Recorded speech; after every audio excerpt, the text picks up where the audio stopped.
Another day, another basketball stories na naman ang pagkikwentuhan natin. At ngayon nga ay ang balitang bagong trade ng Los Angeles Lakers at ang balitang pagtanggal na ng Golden State Warriors kay Jonathan Kuminga. Marami na nga ang nakakapansin na habang dumarami nga ang mga laro ng Los Angeles Lakers, ay gumaganda pa ang lalo ang performance ng kanilang starting center na si DeAndre Ayton sa pag-average niya na ngayon ng 17.5 points at 8.4 rebounds sa kanyang 65.7% shooting sa field goal. Napaka-consistent na nga po nito maglaro at damang-dama na ng Lakers ang kanyang impact pagdating sa kanilang opensa at depensa. Kaya hindi na nga sila nahihirapan pa na makipagsabayan sa mga team na merong matatanda na players.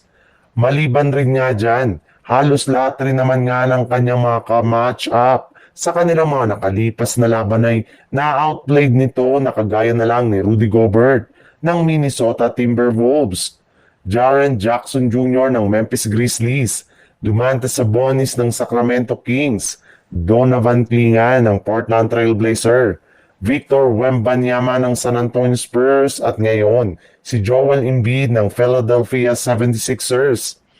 Pero sa kabila nga niyan, ay may kakayanan pa rin naman nga ang Lakers na mapalakas ang kanilang front office kapag kinuha nila si Robert Williams III mula sa Portland Trail Blazer sa pamamagitan ng isang trade.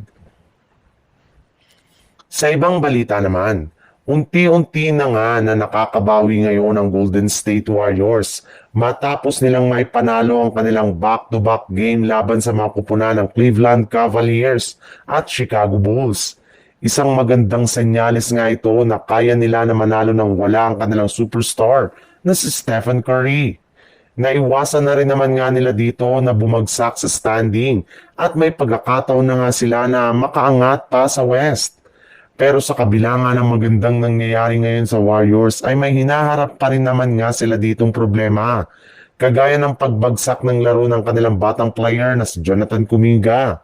Na bagamat man nga walang iniindang injury ay hindi pa rin nga siya pinaglaro, ginamit man lang sa kanilang game laban sa Chicago Bulls. Yes, na DNP pa nga siya ngayon kahit tinambakan nila na isang senyales out na naman ito sa kanilang rotation kagaya na lang ng ginawa sa kanya ng Warriors last season. Subalit, hindi rin naman niya ito nakapagtataka dahil simula nga nang bumalik si JK sa lineup mula sa injury, ay bagsak na nga ang kanyang galaw kaya hindi na nga siya nagagamit pa ni Coach Steve Kerr sa kanilang mga laban.